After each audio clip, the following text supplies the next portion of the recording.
So I have been really hoping to be able to make a video about something else that's going on in the NHL at the moment, but it feels like everything that's happening with the Vancouver Canucks right now is too big to ignore and not address, especially as I have really strong feelings about what's going on. Even if you're not a Canucks fan, it's probably really hard to have missed what happened in their last game on the 16th of January against the LA Kings, where they had a 5-1 loss, and pretty much other than Quinn Hughes, everybody on the ice just it was a mess. It was a mess. Obviously, recently there's been a lot of drama regarding this apparent feud that's happened between JT Miller and Elias Pettersson. A lot of rumors about trade speculation.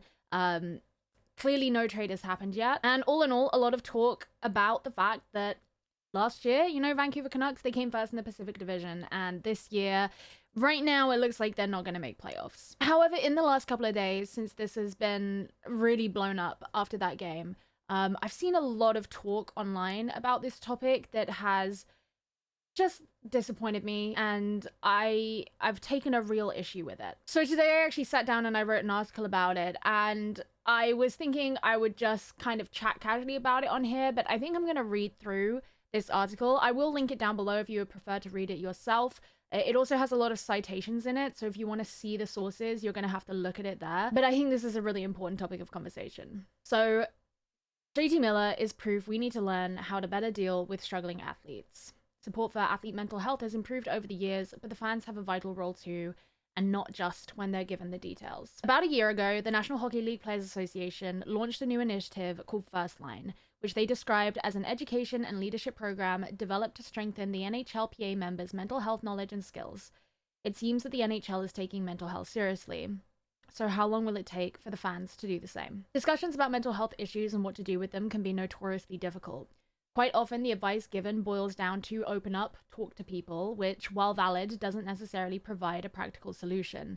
As it so happens, mental health issues can be incredibly tricky to solve practically. Issues such as depression and anxiety are considered ubiquitous enough that if we allow them to disrupt our ability to work, we would be left with no functioning society.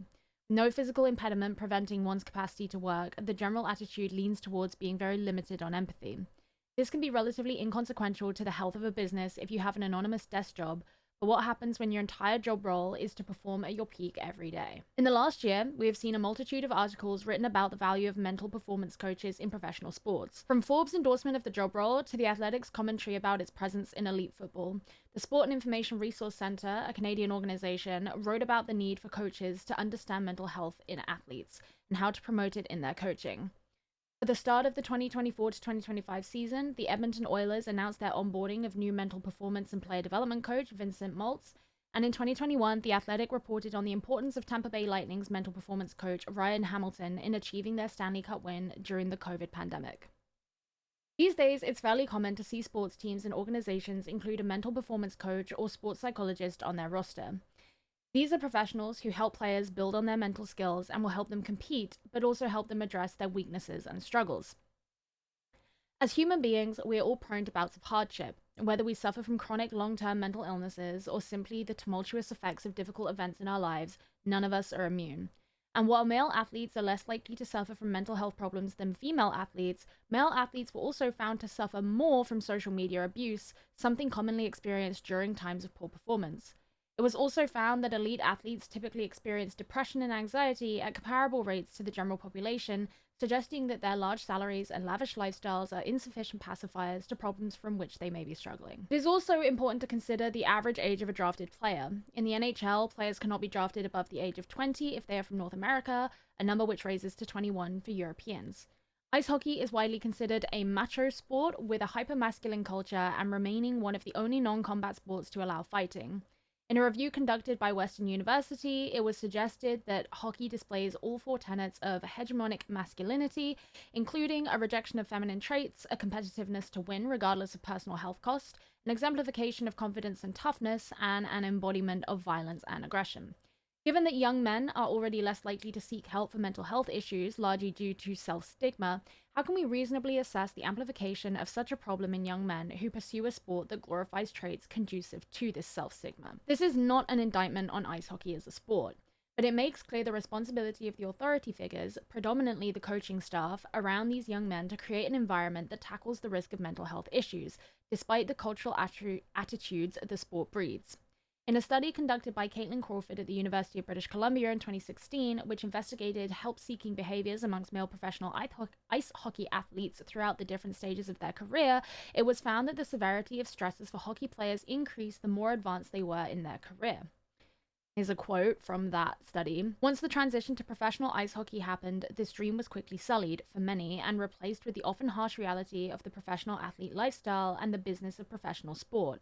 Playing ice hockey professionally involves coping with many unforeseen challenges and unglamorous aspects that include challenging coach athlete relationships, finding a work life balance, living away from friends and family, job insecurity, getting sent up and down between the NHL, AHL, and ECHL, and frequent moves to new cities and new teams.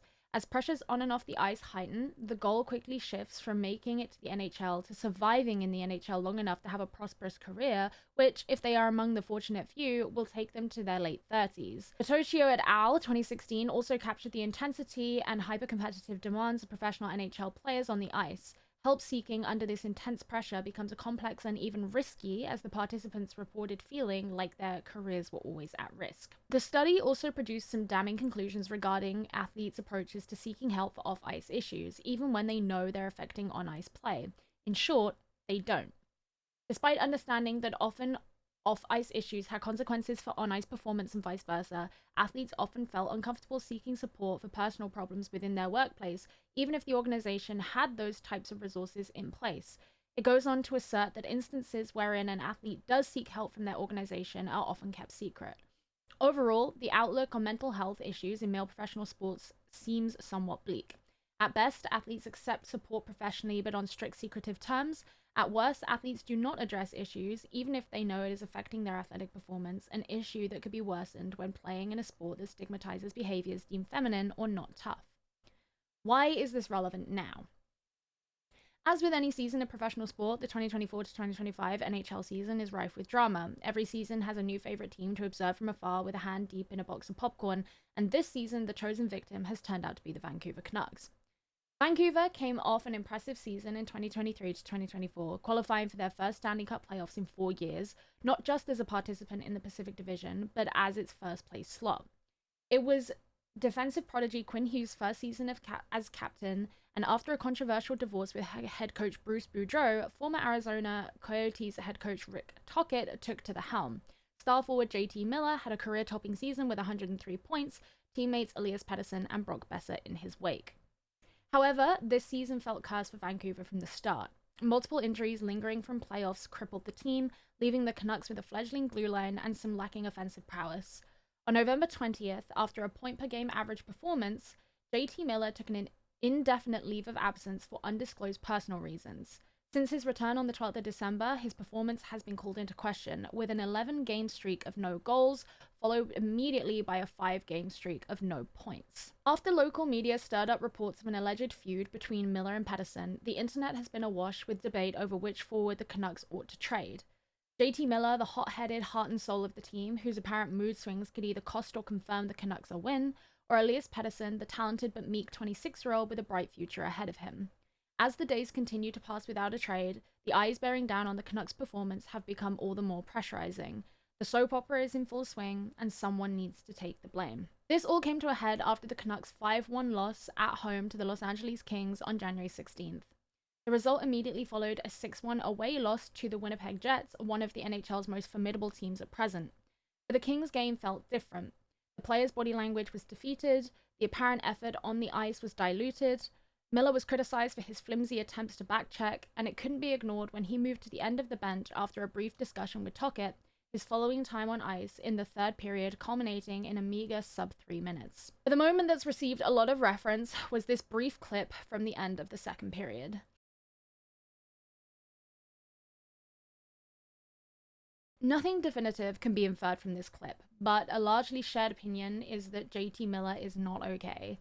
For whatever reason, and it's not our prerogative to know. The important aspect is that a player who was recognized as a hero to the team last season, who was on pace for at least an 82-point season this time around, has had a dramatic drop in performance since taking a relatively unprecedented month off the ice for personal reasons. Of course, players get worse all the time. Some players have interpersonal issues within their team that make a harmonious team environment impossible. Sometimes it's not even that insidious. Sometimes a particular team simply isn't conducive to your success. But when the trail of evidence suggests a likelihood beyond the presumption of he doesn't care or he's fallen off, I believe it is important to take note of that. The fans have a role. To all intents and purposes, the inner workings of a professional sports organization and its players are not something to which a fan would or should be privy. Fans are reasonably separate from the players they admire, and it is impractical to put expectations on them beyond enjoying the sport they watch. However, I don't believe that exonerates fans who approach issues within their team with cruel or two-dimensional accusations. Athletes, after all, are not machines, and they are susceptible to any kind of complex experiences, limitations, or hardships that you also are. The ability to approach these issues better as fans is not reliant on knowing the intimate details of a player's life. As people, we can easily choose to err on the side of caution when making accusations about a player. Namely, in this instance, fans who accuse JT Miller of not caring about the team, or even going as far as to suggest he is deliberately sabotaging games. Some fans call him a locker room cancer, despite never having shared a locker room with him.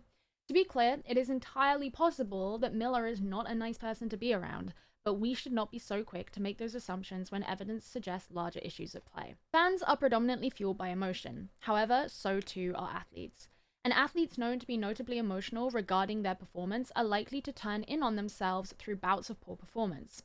This is a phenomenon that has been widely studied, with research suggesting that the emotional distress and mental health problems experienced by athletes via sporting failure is often conducive to a worsening of their athletic performance. This runs the risk of a negative feedback loop in which the athlete's mental health and athletic performance continue to worsen in unison. A 2013 study showed that elite athletes had an increased susceptibility to depression related to failed performance and emphasized the need for support services.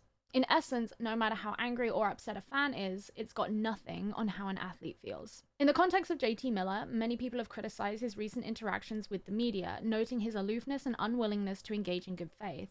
For example, when asked about his reduced time on ice in recent games, Miller's response was bluntly, "Yeah, I don't know. Probably could play a little better. I don't know what you want me to say." In the minds of some fans, this was indicative of Miller's ignorance to his own poor performance. But to me, this seems like a deliberately obtuse conclusion. It is far more likely that Miller simply does not want to talk about it, especially when the relevant details probably dominate the majority of his professional, if not private, life right now. This is particularly understandable when one considers the emphatic role media scrutiny plays in athlete mental ill health.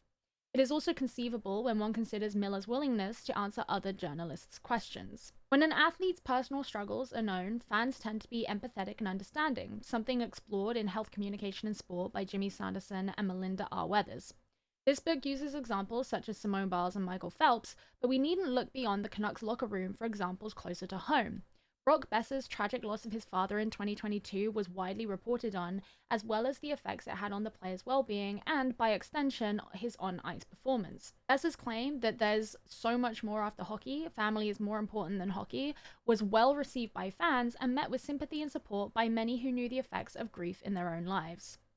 However, public disclosure should not be the necessitating factor for support.